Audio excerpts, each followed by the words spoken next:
Rajim. Bismillahirrahmanirrahim. Assalamualaikum warahmatullahi wabarakatuh. Alhamdulillahi rabbil alamin. Alhamdulillahilladzi nahmaduhu wa nasta'inuhu wa nastaghfiruh wa na'udzu billahi min shururi anfusina wa min sayyiati a'malina may yahdihillahu fala mudhillalah wa may yudlilhu fala hadiyalah. Asyhadu an la ilaha illallah wahdahu la syarikalah wa asyhadu anna Muhammadan abduhu wa rasuluhu la nabiyya wa la rasula ba'dah. Allahumma shalli wa sallim wa barik ala Muhammad wa ala alihi wa ashabihi ajma'in. Qala Allah ta'ala fil Qur'anil Karim, a'udzu billahi minasyaitonir rajim. Ya ayyuhalladzina amanu taqullaha haqqa tuqatih wa la tamutunna illa wa antum muslimun. Shadaqallahul adzim. Allahumma arhamna bil Qur'an. Alhamdulillahirabbil alamin. Bapak-bapak, ibu-ibu, adik-adik sekalian dan juga anak-anak sekalian rahimani wa rahimakumullah, jamaah salat subuh Masjid Nur Rahim rahimani wa rahimakumullah. Yang pertama kita panjatkan puja dan puji syukur kehadirat Allah Subhanahu wa taala. Alhamdulillah hari ini hari Sabtu tanggal 24 bulan Agustus tahun 2024 kita semua alhamdulillah dipertemukan oleh Allah untuk melaksanakan beberapa aktivitas ibadah. Pertama, kita sudah melaksanakan sholat subuh secara berjamaah dan dilanjutkan dengan penyampaian kultum. Kultum ini nanti akan berakhir sampai jam berapa Mas Rian? 41 sampai suruknya 5.39. Oh, kita sampai ya sekitar itu, sekitar 5.40-an sekitar itu. Semoga pertemuan kita pada pagi hari ini satu bermanfaat, dua inspiratif. Inspiratif itu membuat kita berpikir lalu merenung-renung dengan apa yang kita bahas bersama pagi hari ini. Lalu yang ketiga, semoga Allah meridhoi aktivitas ini. Lalu yang berikutnya, semoga apa yang kita lakukan pagi hari ini tercatat di sisi Allah sebagai bagian dari amal soleh kita hari ini yang diterima oleh Allah Subhanahu wa ta'ala. Amin ya rabbal alamin. Selanjutnya, semoga sholawat serta salam senantiasa dicurah limpahkan atas uswah hasanah kita. Beliau adalah Nabi besar Muhammad sallallahu alaihi wasallam. Demikian pula kepada para keluarganya, para sahabatnya, dan seluruh umatnya yang setia sampai akhir zaman. Semoga kita termasuk di dalamnya. Amin ya rabbal alamin. Baik, seperti yang sudah saya sampaikan ke Pak Rian, materi kita pagi hari ini kita akan membicarakan tentang, saya tulis keluarga nyaman itu. Jadi keluarga nyaman itu ya keluarga yang enak, keluarga yang enak, tidak sumpah, tidak panas di rumah itu, keluarga yang nyaman. Ada teorinya. Nah, langsung saja sekarang kita masuki ayat-ayatnya. Untuk yang ngasto Quran atau yang ngasto HP bisa membuka ayat Al-Qur'annya. Untuk yang mencatat bisa mulai mencatat sekarang. Untuk yang tidak membawa Quran, tidak membawa HP, di dalamnya ada Al-Quran, tidak membawa catatan, tidak membawa apa-apa, ya mentelengi saya saja sampai jam 5:40. Sekarang kita mulai. Kita buka ayat yang pertama, itu surat Ar-Rum, surat yang ke-30, ayatnya ayat 21. Dipastikan ketemu dulu. Sekarang saya bacakan ayatnya, surat ke-30, namanya surat Ar-Rum, ayatnya ayat 21. A'udzu billahi minasyaitonir rajim.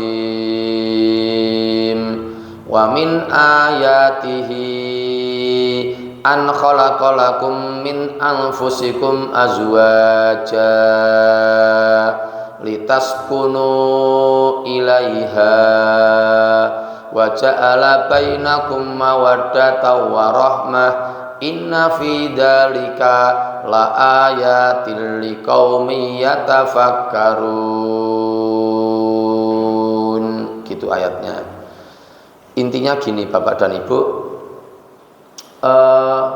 kalau ada suami dan istri itu masih bisa termasuk kategori nyaman apabila suami istri itu bisa merealisasikan konsep litas kunu ilaiha. Litas kunu ilaiha itu agar kamu cenderung dan merasa tentram kepadanya. Jadi kalau ada suami yang masih merasa tentram, masih merasa tenang, ayem bahasa Jawanya, hidup bersama istrinya, ya, itulah yang dimaksud dengan keluarga nyaman. Tetapi kalau ada suami yang sudah tidak nyaman dengan istrinya, mungkin mudah jengkel, mudah marah, serba salah semuanya, dan begitu pula sebaliknya, istrinya juga merasa tidak nyaman dengan suaminya, tidak tentram di samping suaminya. Nah, udah itu parameter, itu tanda-tanda ukuran bahwa keluarga itu sudah tidak baik lagi. Gampang, parameternya tuh gampang. Itu kalau suami dan istri sudah ada perasaan tidak nyaman dengan pasangannya, itu tanda-tanda ketidakbaikan dalam keluarga itu. Makanya beberapa waktu yang lalu ada jamaah pengajian, tidak usah saya sebut jamaah pengajian di mana. Saya sudah selesai pengajiannya selesai, lalu saya jalan kaki ke kendaraan yang saya parkir. Saya buka pintu, tahu-tahu ada yang lari di belakang saya, lari terus dengan agak sembab, laki-laki dengan agak sembab, agak nangis-nangis gitu. Pak Hanif, saya tanya sebentar Pak. Oh pripun Pak, kok enggak tadi kenapa? Kok enggak tadi pas di forum kenapa? Saya malu Pak dengan jamaah yang lain. Wah ini saya agak tergesa-gesa itu Pak, gimana? Lah gimana? Oke gimana? Apakah bisa dicarikan solusi Pak? Gimana? Anak saya belum lama ini cerai dan baru menikah baru 2 bulan, tapi cerai. Wah saya jadi terhambat itu, mau pulang tuh, mau melanjutkan perjalanan ke tempat yang lain jadi agak terhambat. Penyebabnya apa Pak? Saya tepatnya tidak tahu Pak, tetapi memang ini gini, jadi anak saya itu perempuan Pak Hanif, lalu suaminya itu setelah ijab qabul selesai, walimatul urus selesai, itu pikirannya tuh hanya kepada ibunya melulu. Jadi yang diurus itu hanya ibunya melulu. Lah bapaknya apa enggak? Itu dia, bapaknya udah meninggal. Oh jadi bisa jenengan yang laki-laki udah meninggal? Ya udah meninggal. Jadi tinggal ibunya saja. Lah kebetulan lagi Pak, ini kebetulan lagi suami anak saya itu satu-satunya laki-laki di situ, lainnya perempuan semua. Jadi anaknya ada 4 atau berapa itu, yang lain perempuan, yang laki-laki cuma dia.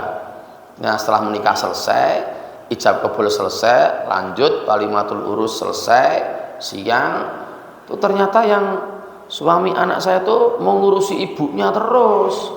Anak saya tidak bisa terima itu di bojo ora tahu digagas, dan seterusnya. Intinya akhirnya hanya bertahan 2 bulan. Itu berarti pasti ada sesuatu yang trouble. Saya sempat matur, kok tidak bilang kemarin toh Pak? Kemarin kan ya ketemu, mungkin bisa ada omong-omongan. Saya tidak menyangka kalau akan secepat ini Pak Andi. Nah sekarang sudah Pak, sudah diketok palu, udah cerai. Baru 2 bulan. Nah, jadi di antara pasang itu pasti ada tidak kenyamanan. Mungkin tidak ada yang salah, mungkin dua-duanya salah.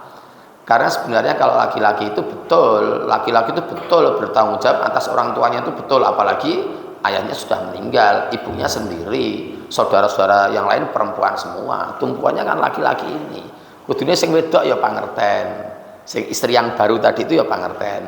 Ini ya kudune sing laki-laki ya pangerten wis di bojo. Di bojo kudune ya padha-padha. Nah, itu hanya tidak ada omongannya aja. Kesimpulan saya tidak ada omongan aja itu. Tapi sudah diketok palu cerai. Kisah yang kedua ini sudah agak lama sih, sudah beberapa tahun. Tapi saya tahu aktor-aktornya saya tahu. Jadi aktor-aktornya itu saya tahu. Suatu ketika ada biro umroh, terus akan memberangkatkan jamaahnya. Sudah fasilitas dipenuhi ya tas, terus pakaian ihram, lalu dan sebagainya lah sudah cukup semua.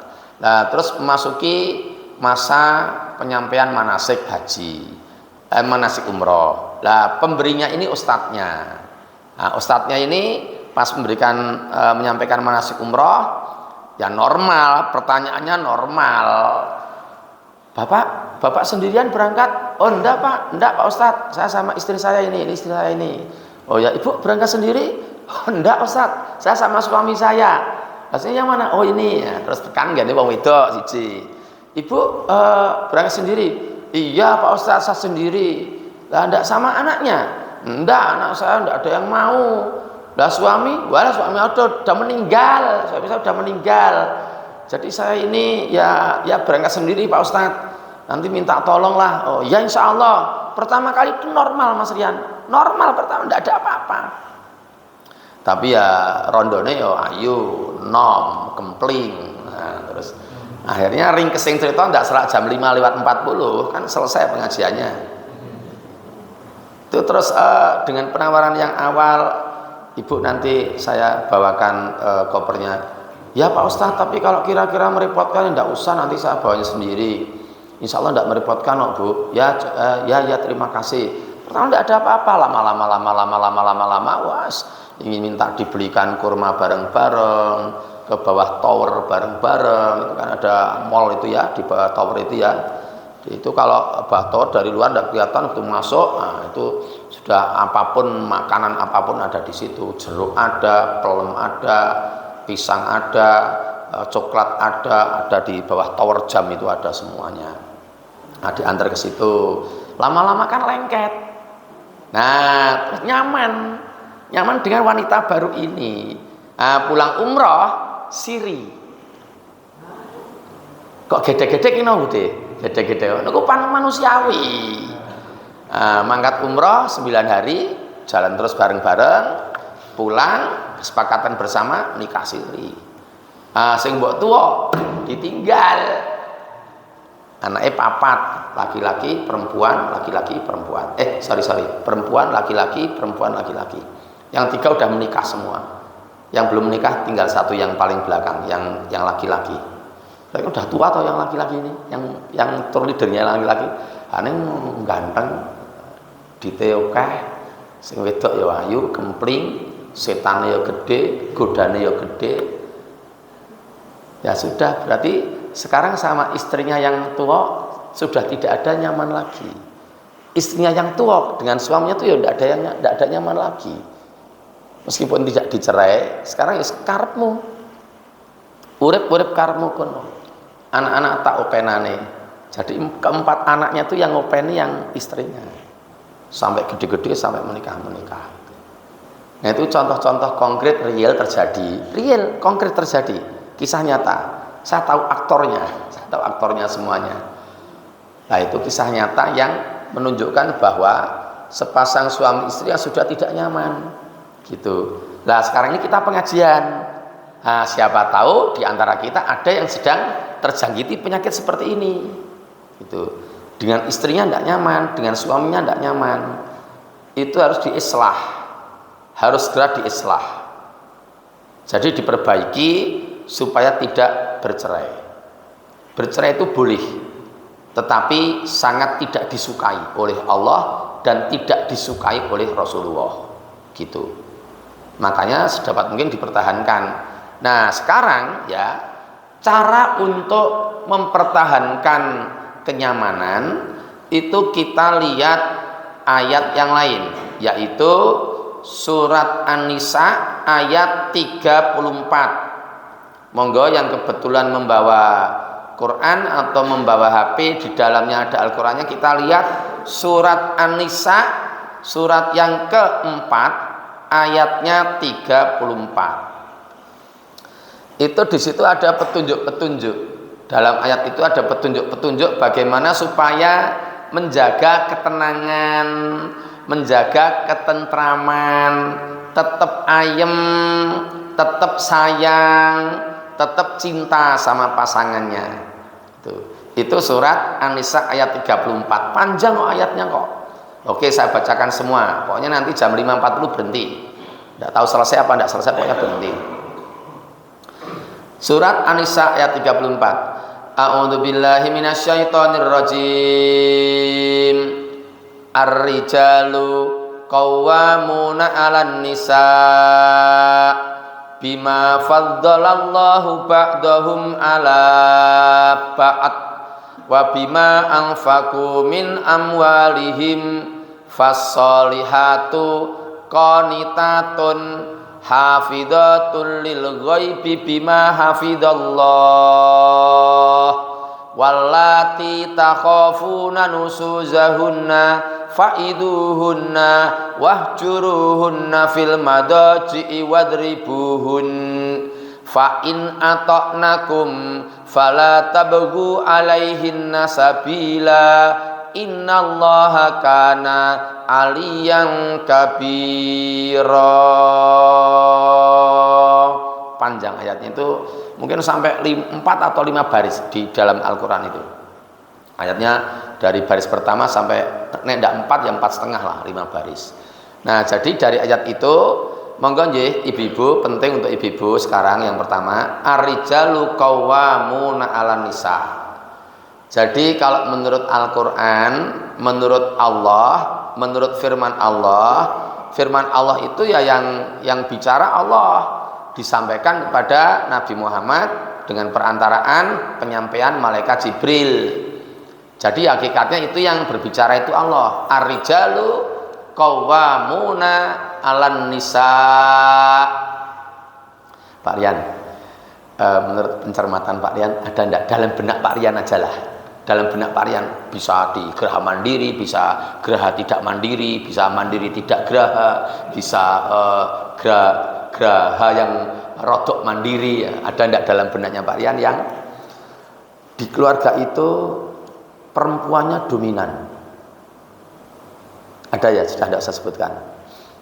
Jadi kalau perempuannya dominan itu tidak baik ibu-ibu. Saya tak maju sana ya. Tidak baik ibu-ibu. Jadi meskipun yang istri itu dulu anaknya orang kaya, terus suaminya itu anak orang miskin dulunya, awal-awalnya, tapi yang laki-laki berasal dari keluarga miskin, terus yang perempuan berasal dari keluarga kaya, lalu si perempuan mendominasi keluarga, itu salah. Ngomong sama suaminya, "Umbai, baru ngumbai nyeteli kok, baru nyeteli kok masak, baru masak resik-resik omah, baru resik-resik omah, apalagi gitu." Itu tidak boleh, karena itu menjadikan laki-laki second line. Tidak boleh. Laki-laki itu harus first line. Begitu ibu-ibu. Ibu-ibu jangan merasa disubordinatkan, tidak, tetapi yang kodratnya seperti itu. Jadi secara alami, instingtif, natural, instingtif, alami, asli, itu laki-laki itu kalau normal, perempuan kalau normal, itu pasti laki-laki itu punya insting untuk melindungi yang perempuan. Dan perempuan yang normal, perempuan yang asli, instingtif, alami, natural, itu kalau hidup bersama laki-laki, entah dalam masa pacaran atau apa, hidup bersama, itu punya instingtif, punya naluri ingin mendapatkan perlindungan dari yang laki-laki. Di mana-mana, wanita Prancis, wanita Kanada, wanita Nggawo, wanita Daleman, sama saja, semuanya sama saja. Jadi yang perempuan itu ada naluri ingin dilindungi oleh laki-lakinya. Nah, sedangkan yang laki-laki itu ingin melindungi. Sudah sunatullahnya seperti itu. Maka kalau menurut Al-Quran, yang laki-laki harus diposisikan sebagai kepala keluarga dan tidak boleh terbalik, gitu. Terus yang laki-laki menurut Al-Quran tadi itu wabima angfaku min amwalihim. Maka bapak-bapak ya laki-laki itu harus memberi nafkah, harus memberi istrinya, harus. Dan itu ternyata kok, meskipun istrinya tuh dulunya orang kaya, anak orang kaya, uangnya sudah banyak, terus suaminya yang berasal dari keluarga miskin tadi itu bekerja keras, lalu uangnya hasil dari kerja keras diberikan pada istrinya, itu istrinya gelem nompo kok. Jadi wanita itu yang saya tahu, yang wanita normal itu rata-rata hampir semua wanita yang normal itu suka dengan makhluk yang bernama duit. Di mana-mana itu, di mana-mana. Di sini kalau ada yang langsung menepis, wah aku enggak, berarti dia enggak normal. Dia harus dibawa ke RSC belakang Juruk sana itu, di observasi ngopo atau orang seneng duit. Itu enggak normal. Jadi perempuan yang normal, meskipun uangnya udah banyak, itu nek dikasih sama suaminya berapapun ditampa. Nggih ta, Bu? Nggih lho, lah nggih. Ndak mungkin kanggo kowe wae ndak, dikanggo aku. Dan laki-laki itu hukumnya wajib. Dan ternyata pemberian nafkah itu akan menenteramkan ini keluarga ini. Yang laki-laki nanti menjadi kajen. Kajen tahu Mas Rian? Kajen. Ndak tahu ya Mas Rian ya. Kajen itu napa Pak nggih jenengan sing jajare Mas Rian? Kajen itu dihargai. Tapi kalau laki-laki tidak memberikan nafkah pada istrinya, itu akan menjadi welcome. Welcome itu keset. Nah, keset ini coba ya welcome. Jadi tidak harus yang wedok. Tidak nyaman. Sekali lagi saya tanya ke Pak Rian, ada enggak Pak Rian yang dalam benaknya Pak Rian yang perempuannya itu mendominasi keluarga? Jadi yang laki-laki itu masuk organisasi PSTI. Pasukan suami takut istri gitu loh. Nah, ada yang seperti itu timpang, pasti timpang, ndak nyaman. Jadi hidupnya tuh palsu, kamuflase, hidup di atas awang-awang, ndak real, tidak nepak lemah, tidak real. Kalau yang dipimpin oleh yang perempuan. Lah terus gini, dari sisi istri itu akan bisa membuat tenang suaminya apabila berapapun nafkah yang diberikan oleh suaminya itu diterima dengan alhamdulillah gitu. Jadi tidak ngomong gini, semonoe aku iso dhewe golek. Tidak boleh seperti itu. Tidak boleh. Berapapun yang diberikan oleh suami, setelah si istri itu tahu betapa suami itu bekerja dengan sungguh-sungguh, diterima dengan sebaik-baiknya, dengan alhamdulillah, terima kasih, jazakumullah suamiku, jazakumullah abikku, jazakumullah masku, pakku, diterima dengan baik. Dan itu ternyata akan membuat suami itu berbesar hatinya, semangat gitu. Nah itu akan menyamankan. Nah akan menyamankan, bisa litaskunu ilaiha, nanti pasti akan muncul wajah ala bainakum mawaddata warahmah. Jadi tenang terus, keluarga itu tenang terus. Mungkin orang lain melihat, wah kasihan ya keluarga itu serba minimalis. Ininya minimalis, tapi ternyata sing lakoni nyaman. Dan bisa jadi orang yang uangnya banyak, rumahnya gede, mewah, betul-betul mentereng rumahnya, mobilnya gonta-gonta, tapi ternyata tidak nyaman. Karena mereka tidak bisa merealisasikan konsep ini, tidak bisa merealisasikan konsep surat Ar-Rum ayat 21 dan surat An-Nisa ayat 34 ini. Gitu Bapak dan Ibu. Makanya kita tuh saling mengingatkan, ya saya, ya kita semua. Pak Rian tahu istri saya, namanya Nurul istri saya. Jadi saya pamiti ke sini. Jadwalnya ning Pak Rian Geraha Mandiri. Oh yo ngati-hati yo. Mengko anake diterke jam pira? engko tak terke jam 7. Oh ya. Longgar toh, longgar. Wis hati-hati. Assalamualaikum. Waalaikumsalam. Ngucap assalamualaikum itu makces lho. Mboten nganu, mboten ngeten iki. Aku tak mangkat ya, sing mangsuli mangkat karepmu, ora mangkat karepmu. Marake brod. Jadi kan nyaman ketika mau pamit itu terus saliman gitu. Si aku mangkat sik ya dicium tangannya gini, di tangan suaminya dicium gitu terus ada kata-kata hati-hati ya. Ya engko mak ning di awan. Oh, mak sik tak ning kantor wae. Oh, engko aku mulai. Nah, gitu tuh nyaman, gitu loh. Mboten kados niki waca yang terakhir niki wau. Aku mangkat karepmu, ora mangkat karepmu. Mulih karepmu, ora mulih karepmu. Ah niku wis marake bededeg ngoten niku wae. Jolke wae bojo sing kaya ngono, golek sing luwih enom taune. Taune golek sing luwih enom, nek kendaraan kan golek sing luwih enom. Nah, jadi seperti itu. Nah, sekarang gini ndak salah jam 5.40. Ternyata kalau suami istri itu saling tenang, saling menenangkan, subhanallah, orang tua itu juga akan nyaman melihatnya itu. Iya. Jadi misalnya di sini ini suami, di sini ini suami, ini istrinya. Lalu ini suami istri ini nyaman, hubungannya nyaman, tidak saling marah, saling pengertian, saling menenangkan, saling menteramkan. Itu ternyata orang tua di sini dua. Ini di sini orang tua ada dua, itu juga nyaman. Melihat anak-anaknya tuh nyaman. Tenan. Beda nek iki padu terus, ini karo ini padu terus. Iki wong tua ya ora nyaman. Lama-lama sing bapake suami ini akan bela anaknya. Yang ini bela anaknya. Jadi besan karo besan ya perang padha. Perang Bratayuda sing kene perang ya perang ngene. Ndak nyaman.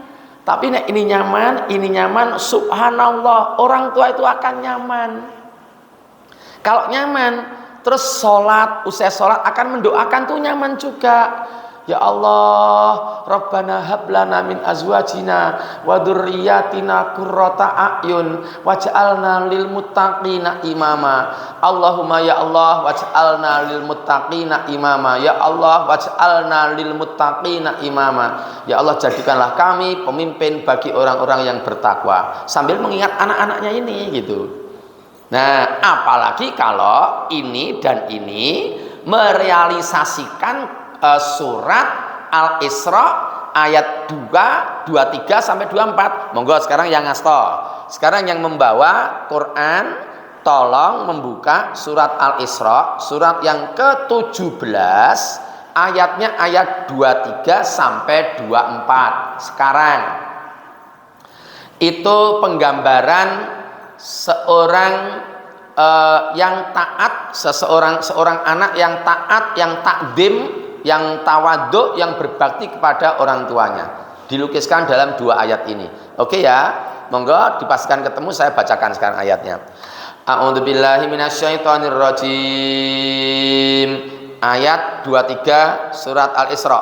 Wa qadara rabbuka alla ta'budu illa iyyah wa bil walidaini ihsana imma yablughanna indakal kibara ahaduhuma aw kilahuma fala taqul lahuma uff wala tanharhuma wa qul lahuma qaulan karima.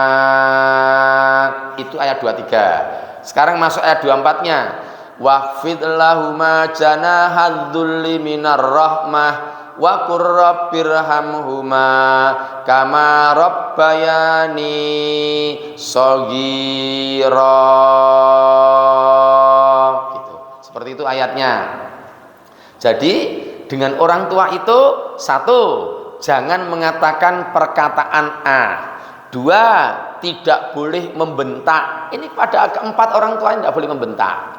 Terus ucapkanlah kepada keduanya dengan perkataan yang mulia. Jadi dengan orang tua itu tidak boleh membentak, ucapkan dengan perkataan yang mulia, maka orang tua juga nyaman, akan nyaman dengan sikap-sikap anaknya itu.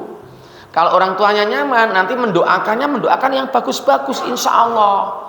Lalu ayat 24, wahfid janahaka dan rendahkanlah dirimu di hadapan keduanya dengan penuh kasih sayang. Lalu yang kelima, dan ucapkanlah, ya Allah ya Tuhanku, sayangilah mereka sebagaimana mereka menyayangi aku ketika aku masih kecil. Jadi kalau ada suami dan istri sepakat membuat kesepakatan bersama dengan orang tua, kita bersikap seperti ini, seperti Al-Isra ayat 23, 24 itu akan nyaman. Jadi hubungan koneksinya dengan orang tua itu nyaman gitu. Tapi kalau ini padu dilalai, astagfirullah ya Allah, kok ya ono ya sing lanang beling di bojo-bojo beling, repot. Jadi ini udah menikah. Yang ini gelembuk tahu Mas Rian? Gelembui maratuwane. Pak, kalau ngambil sertifikat omah. Gua boleh. Kalau sekolah ke ten bank mungkin sebagai agunan. Omahku tok dadekke agunan. Nah, tenang riyen, tenang dulu. Nanti tiap bulan uang yang saya pinjam tak puter buat bisnis. Nanti bapak sama ibu dapat uang lebihan dari hasil bisnisnya itu. Oh ngono ya Le. Ning omahku tidak disita bank to. Mboten, tenang mawon. Mantu beling. Yang model-model seperti itu ada enggak Mas Rian? Loh kok mantu? Loh mana ya ada. Waduh, wah lah iki repot iki, mantu beling iki. Sudah diambil sertifikatnya, pinjam ke bank, dapat uang sekian. Terus diputer ternyata putrane iki mandek ndeblok. Hancur, lungone adoh Sulawesi. Ini pergi Sulawesi. Kisah nyata loh ini, pergi Sulawesi. Ndak pulang. Omahe bingung gonjang-ganjing. Wah, bange teko. Niki pripun niki? Wah, kula mboten ngerti kula. Niki urusan anak kula. Lah jenengan tembe mboten ngerti pun. Niki pun brodol tekan mriki niki punan pun. Jadi ndak nyaman. Akhirnya ini yang bapak ibunya ini dengan bapak ibunya ini ya nyalahke.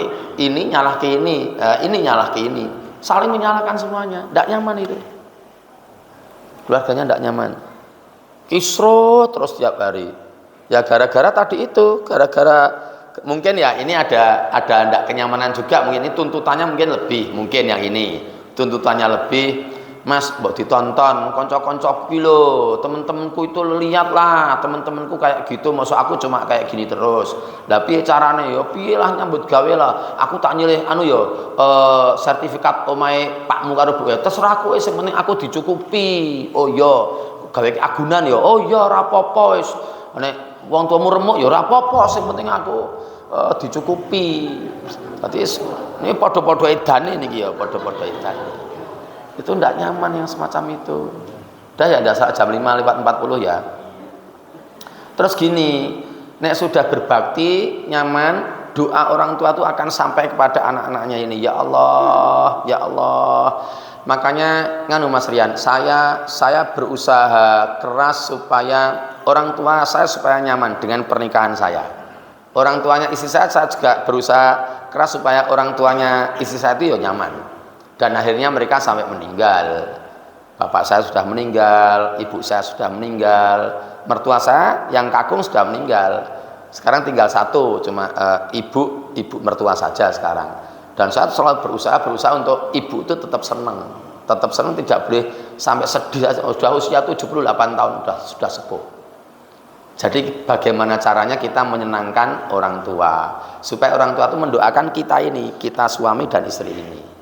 Pun nggih, berikutnya dalam keluarga yang tenang itu kalau punya anak, sudah punya anak, tolong diingat-ingat ayatnya dibuka. Surat Ali Imran, surat yang ketiga Ayatnya ayat 134. Ibu-ibu terutama nggih, nyuwun ngapunten nggih. Ya bapak-bapak ya ada tapi jarang bapak-bapak. Kebanyakan ibu-ibu. Monggo dari surat Ali Imran 134 itu kita diingatkan, kita itu jangan marah sama anak-anak. Enggak boleh. Enggak boleh marah sama anak-anak itu enggak boleh. Contoh, ya Allah, HP wae. Salah ke HP nih, sholat dulu gitu loh. Piye ngene iki? Mama ngomong ya salah. Mama ndak ngomong ya salah. Nangis. Sholat dulu gitu loh. Udah jam 5 itu loh sholat subuh. Ayo cah wedok HP wae rupane kaya HP. Tak dol lho HP ne.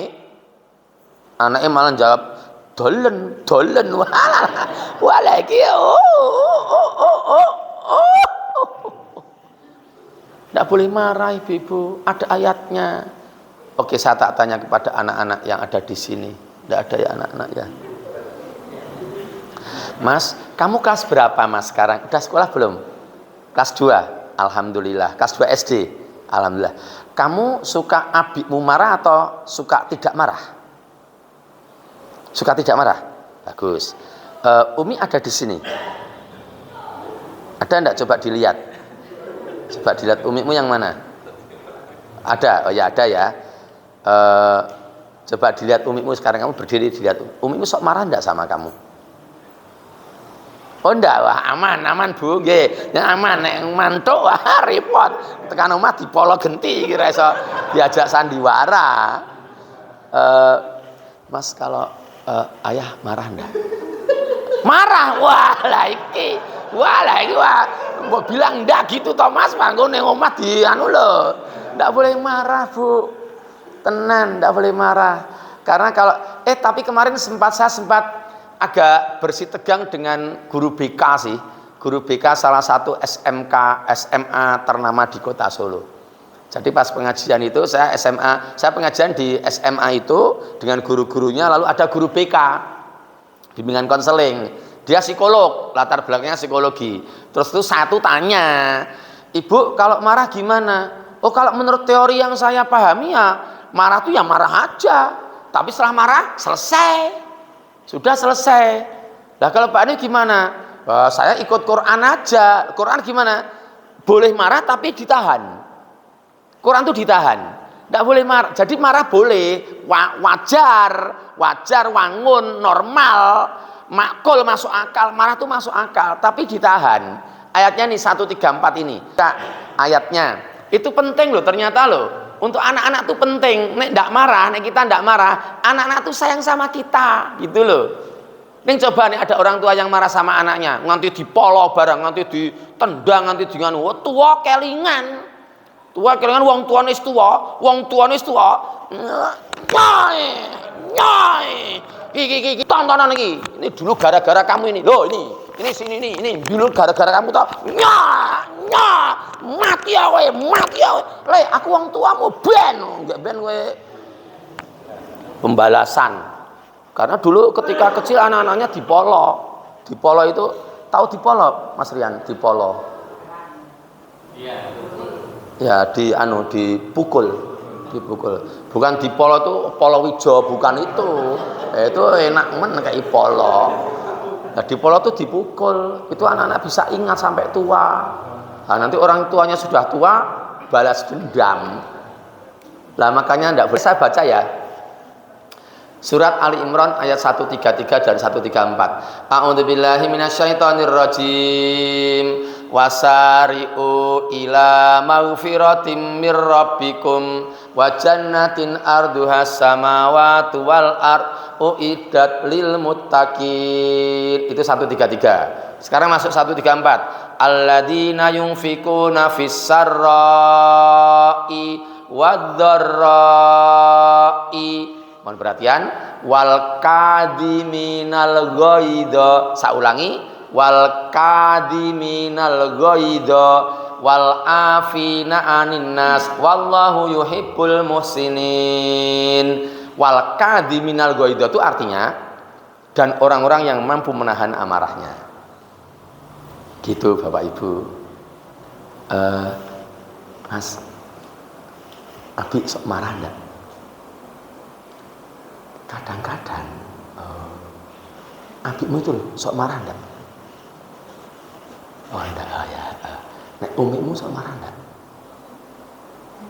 Oh, kadang-kadang juga. Kenapa umi kok marah? Kenapa? Yang menyebabkan umi marah kenapa? Marah sama kamu kenapa? Kamu suka main HP terus? Oh enggak pernah main HP. Kamu kalau mandi angel. Ayo dek mandi dek, ayo mas mandi. Enggak mau mandi. Nah, namanya mas siapa ini? Namanya mas siapa kamu?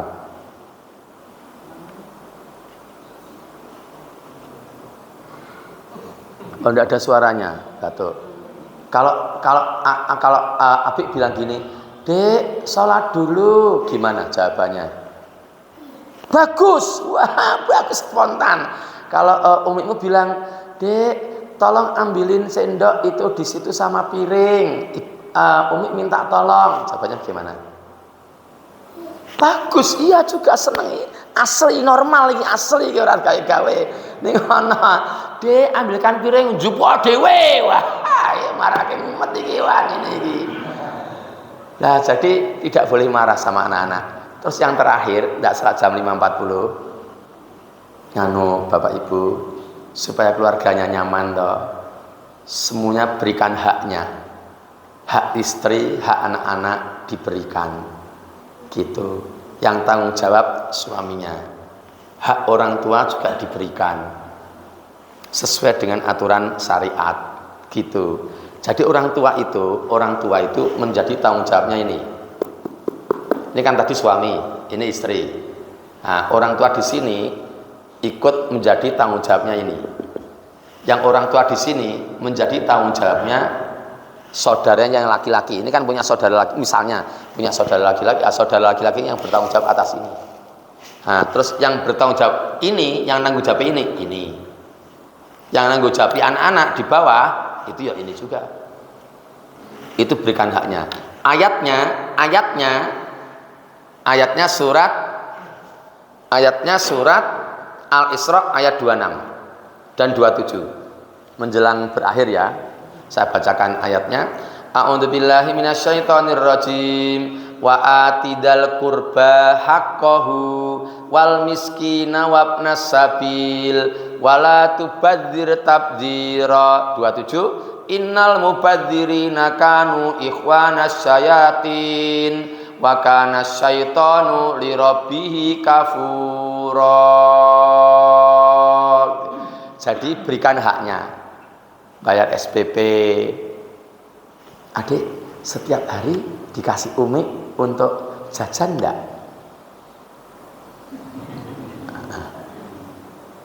Enggak, bekal dari rumah. Gimana Bi kalau sekolah dia? Full day makan di sekolah. Terus ada apa boleh jajan di kantin itu? Enggak boleh.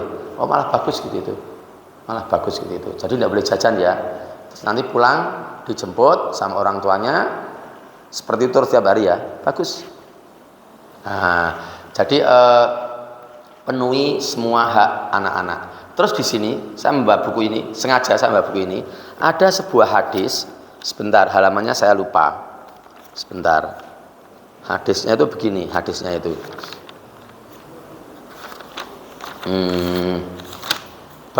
Sudah ketemu. Ini ya bapak-bapak ya, mohon perhatian sebentar ya. Dari Abu Hurairah radhiyallahu anhu, ia berkata, Rasulullah Muhammad sallallahu alaihi wasallam bersabda, 1 dinar yang kamu nafkahkan di jalan Allah, 1 dinar yang kamu nafkahkan untuk memerdekakan budak, 1 dinar yang kamu berikan kepada orang miskin, dan 1 dinar yang kamu nafkahkan kepada keluargamu, maka yang paling besar pahalanya yaitu 1 dinar yang kamu nafkahkan kepada keluargamu. Hadis riwayat Muslim. Saya ulangi hadisnya langsung ya. Rasulullah Shallallahu Alaihi Wasallam bersabda, 1 dinar yang kamu nafkahkan di jalan Allah, 1 dinar yang kamu nafkahkan untuk memerdekakan budak, 1 dinar yang kamu berikan kepada orang miskin, dan 1 dinar yang kamu nafkahkan kepada keluargamu, maka yang paling besar pahalanya yaitu 1 dinar yang kamu nafkahkan kepada keluargamu. Hadis riwayat Muslim. Jadi kalau anak-anak diberikan haknya, yang ini bekerja serius, bersungguh-sungguh, semaksimal yang dia bisa, berikan anak-anaknya haknya, pangan, sandang, papan, berusaha nyaman, sudah nyaman semuanya. Orang tuanya nyaman, kalau ada keluarga yang nyaman, orang-orang di sekitarnya terkagum-kagum. Ya Allah, alhamdulillah ya Allah. Alhamdulillah ya Allah, keluarga iso kaya ngono ya, ki anake solih-solih, solihah-solihah, ki wong tuane ya jane ora patek sugih ini. Ya Allah, alhamdulillah. Tapi ada yang tidak seperti itu. Ya Allah, mesake ya. Bendina mung padu wae. Nanti aku krungu saka omah.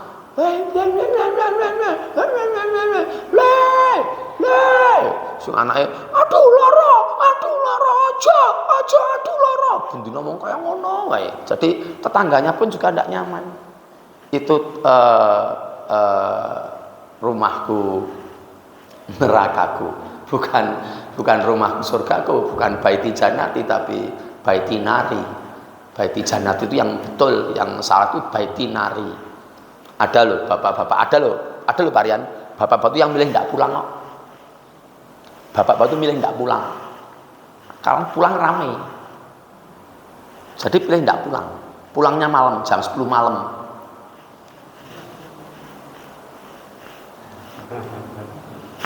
Tidur semua. Nah, dia masuk terus tidur. Paginya berangkat pagi, menghindari istrinya. Istrinya juga tidak suka sama suaminya. Nah, semacam itu, sama anak-anaknya tidak suka. Jadi anaknya udah tidur, ayahnya baru pulang. Terus ayahnya pergi, anaknya belum bangun. Anaknya tanya sama ibunya, ayah kemana toh? Mbuh ora ngerti. Urusan itu urusanku, ben urusan dhewe. Tadi kayaknya pulang ibu, pulang ben ora pulang ya ben. Ibu sayang ora toh? Ya sayang sithik. Nah, semacam itu tidak nyampun, selesai.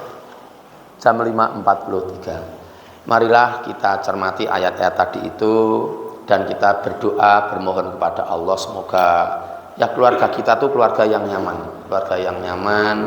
orang tuanya nyaman, anak-anaknya nyaman, maka akan menyamankan kita semua. Untuk yang tidak nyaman harus segera diperbaiki, diislah. Diislah itu nanti kalau kita lihat ayatnya, ada sih ayatnya, Al-Qur'annya ada, cara-caranya ada. Salah satunya bisa lihat nanti surat An-Nisa ayat 35, tidak usah dibuka. Surat An-Nisa ayat 35 itu cara-cara untuk mengislah, untuk memperbaiki keluarga-keluarga yang kurang baik. Nggih, demikian. Ada yang mau paring pangandikan, ada yang mau komentar? Nek tidak ada tak tutup. Nek tidak ada ya tak tutup sudah. Nggih, demikian Bapak Ibu. Semoga ada hikmah dan manfaat yang bisa kita ambil. Saya dalam menyampaikan materi ini ada khilaf, ada salah, ada kurang. Betul-betul mohon maaf. Yang penting di antara kita saling mengingatkan dan saling mendoakan. Di antara kita, keluarga kita masing-masing bisa menjadi keluarga yang sakinah, mawaddah, warahmah. Mas, kakakmu berapa? Kakak berapa kakak? 1. Adik? 1. Besok ingin punya adik lagi? Alhamdulillah. Adikmu laki-laki apa perempuan sekarang? Perempuan. Kamu pengen adik laki-laki? 3 ya? 3 lagi ya? Alhamdulillah. Allah. Namamu siapa? Gazi. Semoga Mas Gazi ya Allah perkenankan doa kami, semoga Mas Gazi punya adik 3 laki-laki semua ya Allah. Tapi kamu langsung yes nah gitu. Demikian Bapak dan Ibu kajian kita pagi hari ini. Marilah kita tutup pertemuan ini dengan melafalkan masing-masing kita melafalkan hamdalah dan doa penutup majelis secara bersama-sama. Alhamdulillahirabbil alamin. Subhanakallahumma wa bihamdika asyhadu alla ilaha illa anta astaghfiruka wa atubu ilaik. Billahi taufik wal hidayah. Assalamualaikum warahmatullahi wabarakatuh.